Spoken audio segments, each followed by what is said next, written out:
Well, hey, everybody. Welcome to the Why It's Great Patron Only Podcast. Dan and Andrew here. And let's skip with the formalities this time. Let's just dive right in. We got comment of the week. Here we go. It was interesting to hear your perspective on the film. Funnily enough, I saw the same genre switching happening as you did, but to me, it was a major positive. It may just come down to a matter of pure taste. I found the transition between genres to ground the characters much more for me.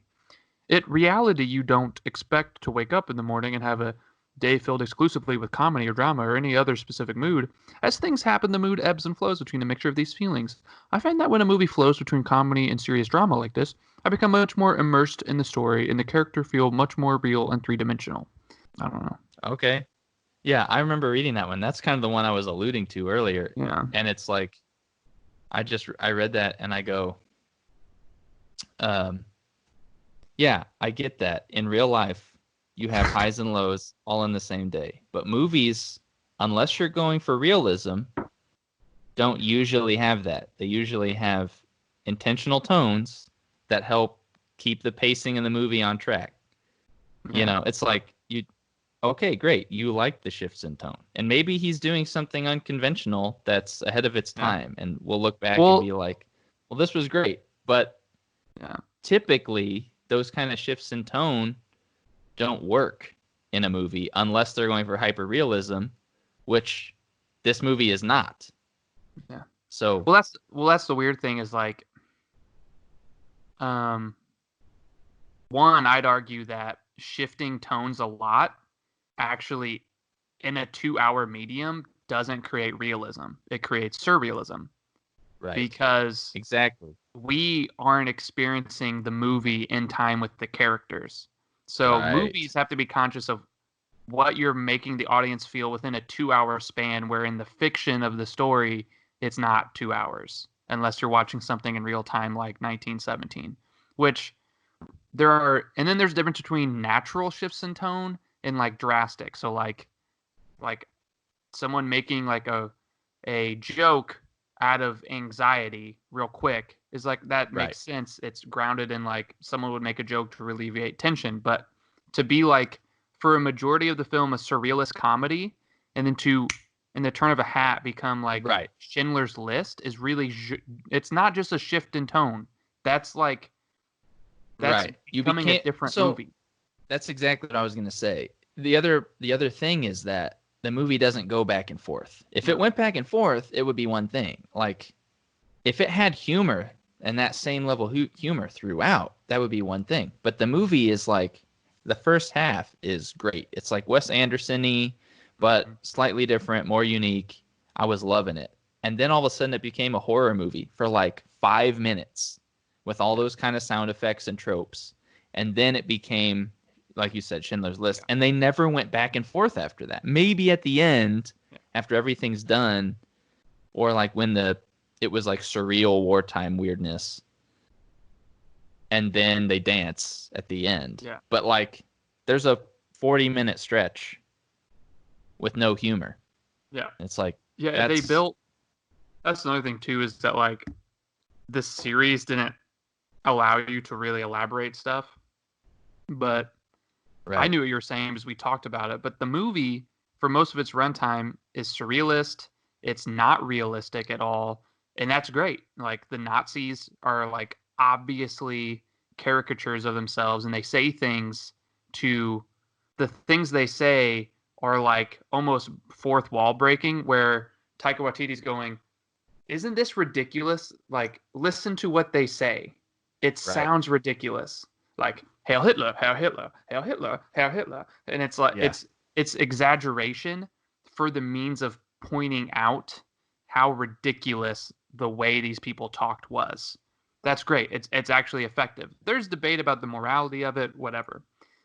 But when you build that expectation and you build that world where this is the rules of the film, where it's not realistic, it's surrealist, it's exaggerated for the point of like almost like deconstructing this mentality. It's like, the Jews have fairy wings, blah, blah, blah, like the stuff they thought about back then. And so then when you see Scarlett Johansson's legs dangling Yep. I, as an audience member, was primed by the movie to not believe it. I'm like, Right. I was literally sitting there expecting, and then Scarlett Johansson's gonna walk by, and he has the wrong That's character. exactly what I thought. Yeah. That's so funny. And lots of people I've read have thought the same thing, and it's like, I think maybe that's the effect he was going for. I don't think it works though. Maybe not the way he wanted, because then you're like slowly like, oh wait, they actually did kill her, and you're like, whoa, what kind of, and it almost takes you out of the film instead of deepening you into the character. Yeah.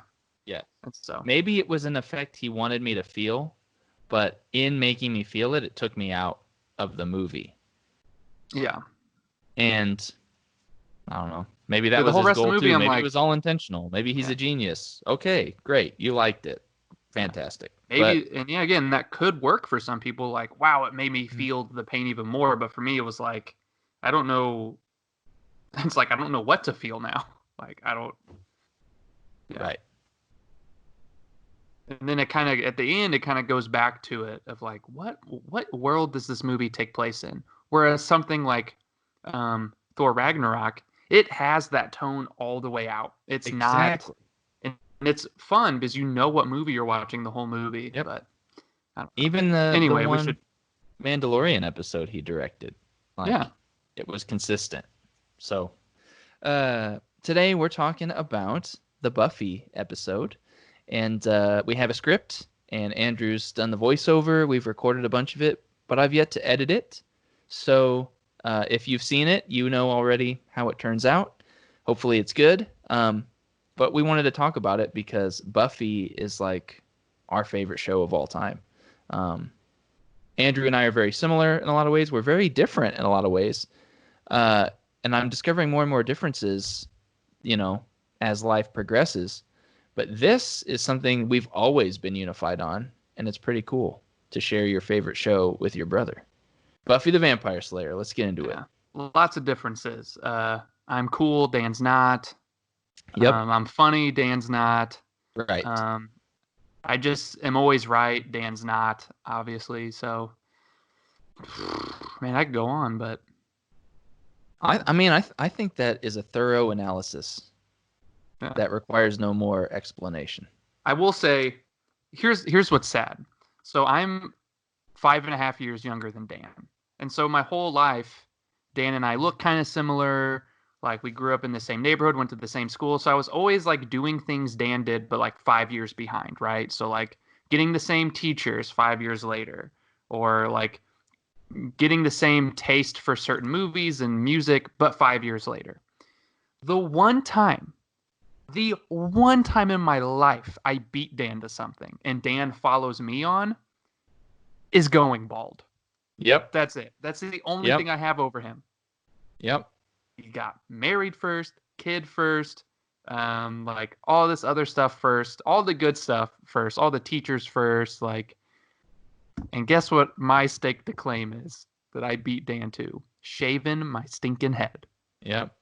That's so sad. I mean, you convinced me to do it. I decided to follow you since I saw how good it looked. Yeah. I think you look good, man. You did get the kidney stone first because I recently got a kidney stone. So. Yes. I didn't even know I was having a kidney stone. I thought I just had to poop really bad and it wouldn't come out. Yeah. For hours. I didn't realize I passed a kidney stone until an hour after I passed it. Yeah. Oh, that is the worst pain in the world. Yeah. Well, to amend that story just a little bit, I think maybe Buffy is one of the few things that you didn't discover on your own 5 years later because I shared it with you, if memory serves me correctly. Well, you watched it like live on TV. Well, that's with true. Mom. I did. And I was like a little 5-year-old kid who saw vampires and was like, I was technically probably too young to watch it, but that's how our parents rolled. And I've always been a 40-year-old man stuck inside a child's body. So I was all for it. But Andrew had the normal child reaction to vampires and scary things. He was scared. To be fair, like the main vampire in season 1 is actually really creepy looking. The master. So I think I just caught a glimpse of him, and as a kid assumed this is the scariest thing ever. Of course. And I remember being in middle school and you being like, Andrew, seriously, you need to watch Buffy. Yeah. I have. It's just funny thinking like when you're younger, you just think your older brother is so cool. And I was like, whoa, my brother is so cool. He owns every season of not only Seinfeld, but of Buffy. And now looking back, it's like, wow, my brother was such a nerd. Yeah. There was nothing cool about that. I bought seasons of television on DVD, and I needed to have all of the seasons.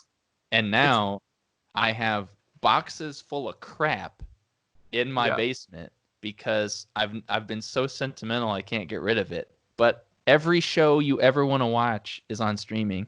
I didn't know that was going to happen. Yeah.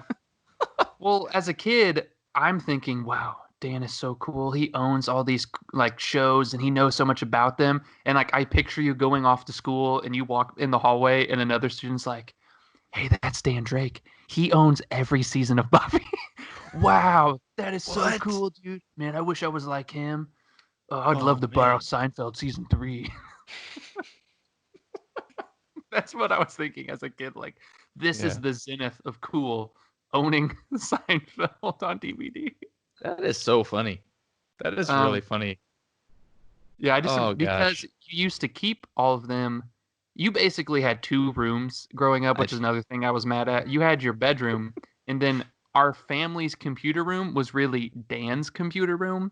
So that's where you housed all the DVDs. And it was like this shrine of television. There was Buffy and Angel. And then like above that, Seinfeld. And then you had all the seasons of Friends. Yep. I actually only had 2 seasons of Friends and then the collection Best of Friends on DVD. Yeah. I had 4 seasons of Star Trek The Next Generation as well. Again, just really cool. Oh yeah. All of those things we just mentioned are in these boxes back here behind me because I'm finally gonna donate them and throw them out. Yeah. I'm sure your pickup line in high school was, yo girl, you wanna come over to my place and check out my Star Trek figurine collection? Which are right here. I've got the OG cast and the Next Generation cast. Absolutely. And then all of a sudden, I've got 2 Captain Picards. And Q. And Q. I am a nerd. Anyway. Which leads us to the fact that we were binge watching, which we mentioned in the video, far before binge watching was a thing. Way before. In fact, I watched the series of Buffy through live, the whole thing, except we're going to do a little history lesson here. Okay. Buffy the Vampire Slayer was on the WB. Dude, okay? I miss the WB so much. The WB was great. The WB became CW when it merged with another network called UPN. But at the time, there was 2 networks that were similar, WB and UPN. But the cable package we had when it at the time did not have UPN, but we had WB. So I watched Buffy and Dawson's Creek and Felicity and Angel and all those WB shows. But at the point, and I don't know what year this was, we could look it up, but at some point, season 5 of Buffy was the last season that aired on WB, and Buffy moved to UPN. Right. For season 6 and 7. And so the way Joss Whedon wrote it was brilliant. He kind of made a series finale for the WB audience because season 5 is the season where she dies. Right. And so they wrote that episode basically like this is the end. And then they made season 6 and 7 and they had to like explain that and retcon that a little bit. But I didn't get to see season 6 and 7 until they came out on DVD. So like part of the reason why I bought all the seasons was to finish the collection, but specifically I needed to buy 6 and 7 to actually even just watch the show. And so, but anyway, besides season 6 and 7, I watched the series through one time live every episode. And then when I got the DVDs, I rewatched them all again in 6 and 7. And then I showed them to Andrew, and I think we watched a lot of it together. And then I showed it to my best friend Jack, and me and Jack rewatched them pretty much all together. Yeah. Each time I'm binging. You know what I mean? And I had all the seasons of ER also, and I binged those. That's right. Yeah. I love ER. It's like one of my favorite shows also. But so I've like binged Buffy. Oh, and then when I got married, I showed Jess. And so we used those DVDs again. Yeah. Early in marriage. By the way, this December is 10 years for me and Jess. Oh, nice. Yeah. Anyway, so like 10 years ago, binged it again. And then following suit, I started my own DVD collection, and mine didn't last as long because by the time I got old enough, like by the time I was in high school, like it was Blu-ray, and then a couple years later, Netflix, and so. Right. But my claim to fame was collecting every season of Smallville. Yep, which I also have. Which was harder than Buffy because that was like 10 seasons. Right. And I think I stopped after like season 7, I think. No, you have all 10. You own all 10. I have all 10. They're all back here. I'm a loser. Dude, I think we'll get to it later, but I didn't mention it in the essay. That was a WB show too. I didn't mention it in the essay because I think it would have gotten too off topic. But I think the first 4 seasons of Smallville really are the true spiritual successor to Buffy. Yes, I agree. What makes Smallville great in those first seasons, I don't know if this was conscious or not, but it was really borrowing from the Buffy playbook. Absolutely. And also especially the early Buffy seasons. Yeah. I think the first 4 Buffy seasons and the first 4 Smallville are so similar. It's scary. They're very similar, yeah. Yeah. Weird. But anyway. Yeah, we were crazy. But we talk a lot about that episode in season 2 of Buffy. Yeah. And it was so funny because when you first told me, I wanted to do a thing about tragedy, I immediately legitimately thought about that scene. And usually when I tell people to watch Buffy, I say skip season 1. Maybe watch the first episode and the last episode, the ones with the master. Yeah. But it's so low budget. It's like, you're not going to hook people. But what I tell them is start with season 2. And like you could even skip some episodes if you get the sense that like it's a monster of the week. Because what I'm trying to do is get them to fall in love with Buffy and Angel as an item. And then wait for their heart to be ripped out of their chest. Yeah. Because talk about a way to hook viewers is in your second season, which is really your first full 22 season. You take people on this journey that makes them fall in love with these two people, fall in love with their relationship, and then just like rips your heart out and stomps on it. Yeah. It's like foundational for me. I remember seeing that for the first time, and like that might be the first thing I cried at. Like the first media that made me cry is that scene. So I've always been in love with that scene.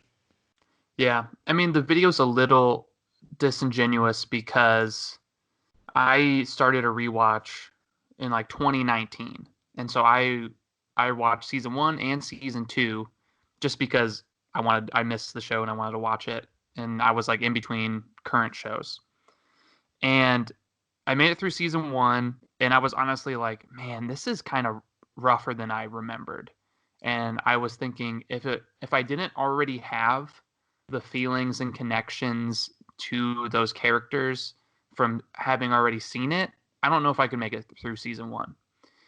And then season 2, like I could tell the shift was there, but I noticed my interest starting to really get back into it as, like you said, the relationship to Buffy and Angel there and the conflict they were setting up and the tension.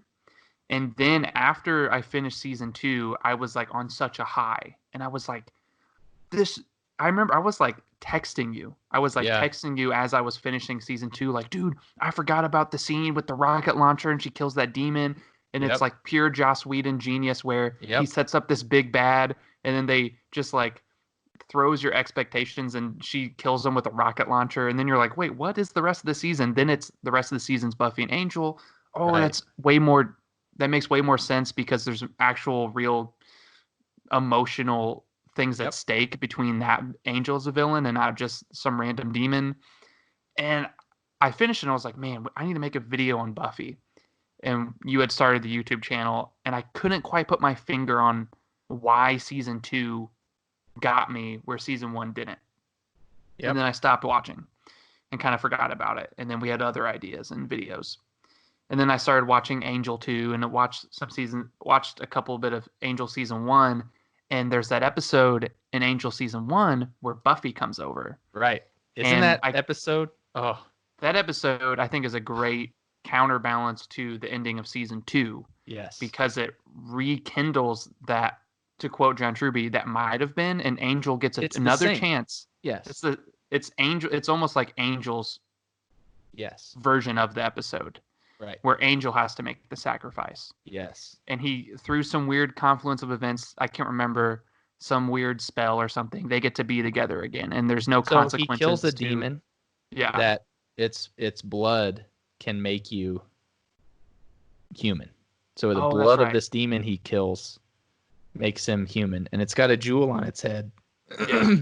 And so he can be with Buffy because he's human, but he can no longer shift through time. And he can no longer protect the city because he's human. So he has to, at the end, make the decision, I have to give up being with Buffy to protect the city.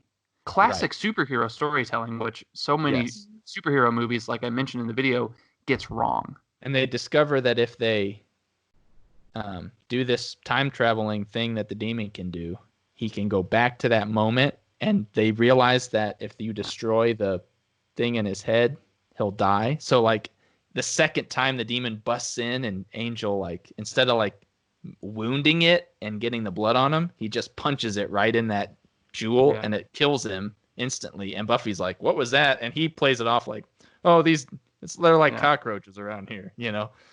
It's so good at tragedy because we as the audience know Angel in that moment makes the decision to give up his life with Buffy to have the responsibility as, you know, this vampire that can protect the city and whatnot. Just broadcast everything I'm saying in the last 5 minutes on a dating site, and I'll get so many requests. The demon and tragic storytelling. Well, but the other thing that plays so well, it's so funny. As I was reading your script for the first time, I thought about that Angel episode. But what's great, what makes it a mirror is there's a scene where Angel and Buffy are in bed. He's human still, but he's made the decision and he's telling her, this is what I'm doing. And she breaks down and she's like, what do you mean? Why can't we just have this? And we know that Buffy is on her own journey and on her show of trying to wrestle between, should I be a human or a normal person? You know? So she's like, no, let's give in. Let's be normal. And he's like, we can't. And they're like, he says, you're not going to remember this day. We've had a great day together, but you're not going to remember it. And she says, yes, I will. And I think he even they do some play about closing your eyes. Like, just go to sleep and close your eyes. I won't close my eyes. I won't close my eyes, which is the thing that she tells him in that episode before she stabs him. Close your eyes, you know? And I think that there's that play there. Just great. So then this year I restarted my rewatch and I pick up at season 3 and I'm like, oh, this is so good. And then I start thinking, and then, you know, season 3 has the fallout of season 2 with Angel. He comes back, but it's different. Yes. And it made me think back to season 2 and I was like, this is what it is. It's tragedy. And then I start rereading this book by John Truby, The Anatomy of Story, and he has a whole thing on tragedy and really helped me give words to what is effective tragedy and what's like tragedy in name only. And so I talk about how like a lot of shows do the Buffy format where they start a season where everything is great and then they try and break it all up by inserting deaths and drama, But the problem, I think, in a lot of modern shows and modern movies, this problem's systemic through all storytelling at all times. But since, the last 5-10 years, superhero storytelling is like the thing, and superhero storytelling really relies on this type of tragedy. They just like think, oh, if we just kill this person, we'll create this tragedy. We'll create this moment of, but if you don't do the earlier work of making that might have been scenario where the audience wants something as bad as the characters and then take it away, it's not effective. And so many, like, the problem with Marvel in like pre-Endgame, leading up to Endgame, it was creating all these stories and new characters, but not doing the really hard work of grounding them in like a relationship you care about. So like, you have Tony and Pepper, great, that's effective because they did the hard work. But like when you introduce people like Doctor Strange and Thor, you don't care about their relationship to other people, and so it's almost like power fantasy. Yep. And it makes me think back to Sam Raimi's Spider-Man movies. Why were those so good? Tragedy. You could argue back and forth all day. Is Tobey Maguire and what's her name? Kirsten Dunst. Kirsten Dunst's chemistry great? No, their chemistry isn't great, but the writing is there. Right. And you actually care and want for Peter to have a normal life just as much as he does in the movie. That's key. In a lot of these modern superhero films, they don't make you as an audience want what the character wants as strongly as they do. So it doesn't read right. So you're seeing a character really want something and like fighting for these really orchestrated relationships in these Marvel movies of like Thor and Jane and Doctor Strange and Rachel McAdams. I can't even remember her name. Right. It's all just there because they know it has to be there, but they're not doing the groundwork of like when Peter has to choose in the first Spider-Man between saving that bus and saving Mary Jane, you feel that because you feel his feelings for Mary Jane. And then when he has to lie to her at the end of the movie, you feel that because you want it as much as they do. Like, it's like, I think people just wrongly diagnose what people want to see in movies. Yeah. Right. You go, well, this movie was a success, so it probably has to be because of the big budget set pieces and all the action and all this stuff. So we'll make a movie with that stuff. And they'll have a love interest. The other one had a love interest, and there'll be this emotional stuff. But you really just want to see the action. But what they don't realize is like action without the emotional side is just noise. It's like... Yeah. In that sword fight, the Buffy sword fight, is that like the most action-packed sequence you've ever seen? No. Is it like the greatestly filmed or looking sword fight ever? No. But you feel every one of those clangs of the sword because of the conflict between the characters, and you want the might have been as bad as they do, as bad as Buffy does, and you're seeing, it's cutting back to Willow doing the spell, trying to get Angel back, and they're sword fighting, and you're just feeling it the whole time. Every swing of the sword, you don't, especially the first time you're watching, what's going to happen? Are they like, you don't want either of them to kill the other one because Willow's going to do the spell, And I think at that time in history, we were so primed for happy endings by every other movie, romantic comedy, every other show. Like the other thing I remember about Buffy and how it like made me fall in love with it was, I think it was the first show, maybe not in history to do this, but that I saw at a young age that didn't care about killing its characters. It would kill anybody at any time, including Buffy. Yeah. But it did it the right way. Exactly. It subverts your expectation, first of all, that a show is killing somebody, but every death is earned and felt. It reverberates. The consequences are real and true, and by the time they get to being killed, you've fallen in love with that person. Like Mrs. Calendar. That was just kind of a throwaway character until they did this thing with Giles. You start to fall in love with this character, and then she dies. Yeah. And it's like, oh my gosh, tragedy. It's more tragedy after tragedy. Yeah. And it's brilliant. A lot of the problem, so I reference Arrow, The Flash. I watched those shows when they first started, and they were pretty good. But I started realizing that all of the core characters never really faced anything hard. It was all resolved really quick. And after a while, that gets old. It's the reverse problem Game of Thrones had, where every character you felt like could die. But that becomes predictable because when everyone always dies, guess what? When someone dies, you're like, oh, yeah, that's what happens in this show. Right. Arrow and Flash had the reverse problem where they always come out of it. There's no lasting consequences. I'm not worried about their relationships. And then when they do decide to kill a character, it's always the most easy character to kill. If it's if you're that's the actor that the producers didn't like. So season 1 of Arrow got it right. They had a best friend character that they killed, and it was like Oliver's, not to get too far into it, but it was like the guy he finally could trust and blah blah blah, his lifelong friend. Kill him, that really hurt. But then later it's like people start dying, and it's like these aren't characters that are essential to the main character's like well-being. Right. And so like they got it right for a little bit, but then the shows became this almost power fantasy of indulging like the comic bookness, and like all the main characters keep almost leveling up like in a video game. So to the point where in all these shows, every character now has like some superpower persona. That's kind of the problem of Agents of S.H.I.E.L.D. I had to stop watching that, even though that's a Whedon-verse show. But like, there came a certain point where all of the quote-unquote normal people all of a sudden had some supernatural thing to it too. And here's it's like, the thing.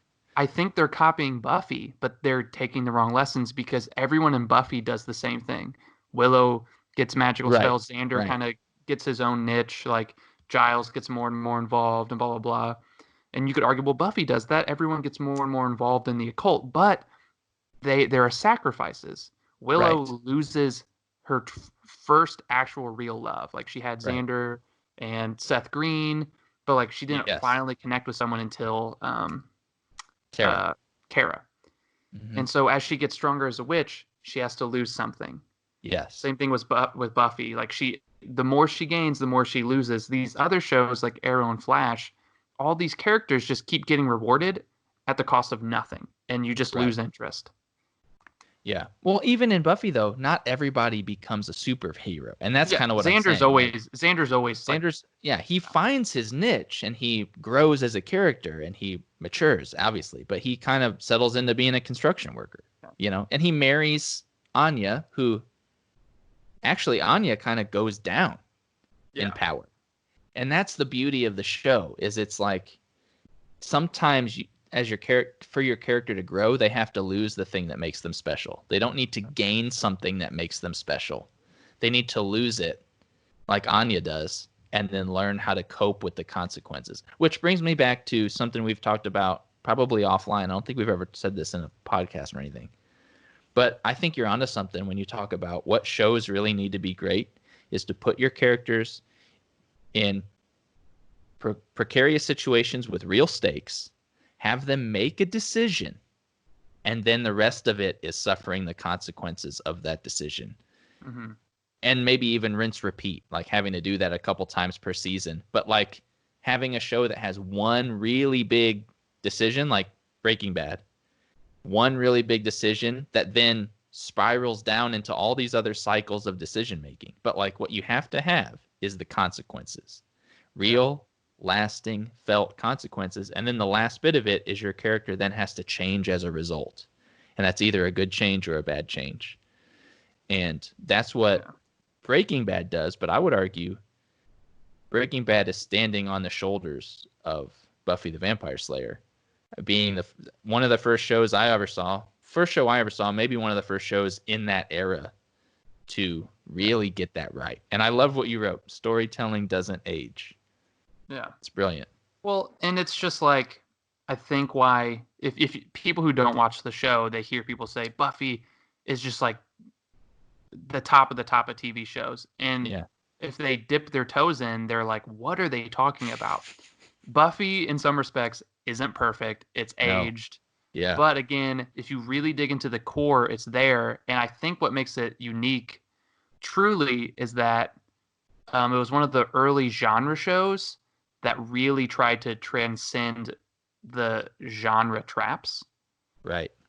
Of just like the traps that a lot of genre shows are falling for now. Like, there's a reason the creator of The Wire, what's his name? Something Simon? Chase. David David Chase? whatever. Yeah. Yeah. He literally on the record has said Buffy is just as good as The Wire, if not better. Like, it's one of his favorite shows of all time. Yeah. Because it just understands like really good dramatic storytelling. Yep. And it transcends like the horror superhero genre. Yep. Whereas I think a lot of these current shows it's what happened to Smallville. Smallville was really Got up its committed own to butt. the first 4 seasons of Smallville aren't really very Superman heavy. I mean, they No. are. They really do dig into the lore, but the lore is always there to back up the human drama. So it's human drama first. Like the pilot of Smallville centers on this awkward, superpowered kid spying through a telescope the girl next door he likes. That's how it begins and ends. Yep. And everything about that show is his longing for the thing he can't have, which is the girl next door. That's what the season's all about, the next couple. And then once you get post season 5, it's all just doubling down on the comic book. This is Superman, remember. This is Superman. He goes to the Daily Planet and he gets introduced to the Justice Society of America and Aquaman. All these things show up and you're like, that stuff is fun, but it doesn't drive a story. And so the last couple seasons just feel I've still empty. never seen the last 3 seasons of that show. Yeah. It's like, and why? What made the first 4 seasons of Smallville great is it plays against your knowledge, where it's like, man, it makes you want Clark Kent to be with Lana, even though you know in the mythos he's with Lois Lane.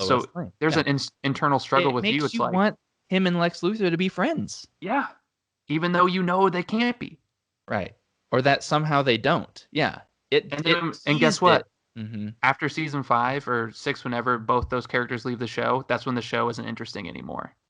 Because the two main relationships that drove the tension in the audience of Clark within him is knowing, I want to be with this person, but I can't fully yet. I want my relationship with Lex, but there's something about him that scares me. You as the audience feel the same way. I like them as friends, but I know where this goes. Right. I like Clark and Lana, but I know that's not where he ends up. So your tension as an audience member mirrors the tension of Clark Kent. Right. But when those storylines are gone, they never really, until far too late, I'd argue, in like season 9 and 10, where I thought the show actually got back to somewhat better footing.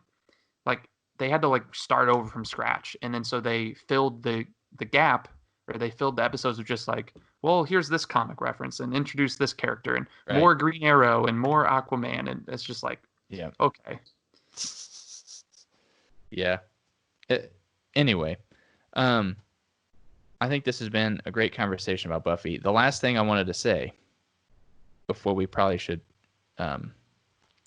wind down is that, if you're listening and you've never seen Buffy, we've probably thrown around a lot of spoilers. Sorry about that. But even beyond that, I think it's worth checking out. And no, I don't want it to make it sound like the first 4 seasons of Buffy are great or whatever, and the rest is not. I would actually say they understood this in every season. And every season has some sort of big bad that's on the surface. Then a secondary big bad that's like the emotional big bad. And a lot of times, halfway through a season, they'll defeat what you thought was the big bad, and then they have to do something else. Yeah. That ends up being a more emotional based bad guy, like Angel, like with Willow. They did that with Glory, and so every season has that. And what was the other thing? Oh, and I just think that they kept the same tone throughout. They kept the same idea, and I think every season has beautiful, beautiful moments of tragedy that are like in season 5 when Buffy's mom dies. It's tragedy. You've built this person up for that many seasons, and the way they did that episode, like even if that's a spoiler for you, that episode still hits you because of the way they did it. Mm-hmm. It's just brilliant. It's the best show. It's the best. And the way sometimes they delay the tragedy. Right. And so the whole season, like I think it's season 6, where Buffy dies and they bring her back, and the whole season you're like, wow, I'm glad they did that. Like, that was such a great thing they did. Like, Buffy's back. They did the sacrifice to get her back, blah, blah, blah. And then another thing about Buffy that was genius is no episode is wasted. No. And so a lot of these CW shows copied Buffy and did musical episodes, and they were completely filler, and they didn't matter. And if you didn't watch it, you didn't miss anything. If you didn't watch the musical episode of Buffy, you missed the biggest reveal. Yep. Because in that episode, it's revealed at the very end that Buffy didn't go to hell when she died. They pulled her from heaven. And it's just like this, what did they do? Like, she was at peace finally, and they pulled her out of it. Heaven. And the whole episode isn't just some fluffy, like, let's just have fun and make a musical. Like, they use that musical as a way to reveal that piece of information. I think we could make a second video about how the Buffy musical is actually the whole show in a microcosm. It's everything that makes the show great, from tragedy to humor, to big reveals, all in one packaged episode. It's like they didn't want to waste it.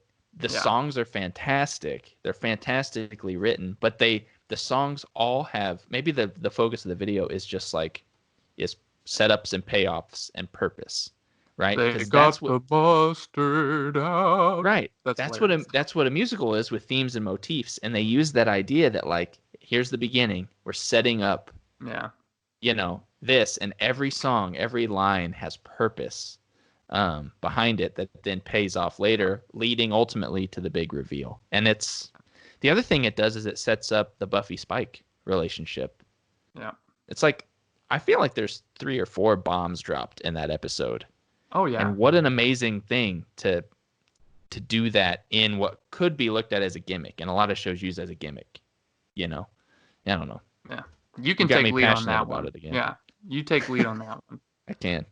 Yeah. That's great. Buffy, yeah. It's hard because it is a different type of show than we're used to today, where everything's a mini series and there's no standalone episodes really anymore. And like, there's no fat. Like, there are some duds throughout Buffy, just like standalone episodes that don't hold up. Especially in season really 1. Yeah. There's some in season 3, which I watched recently.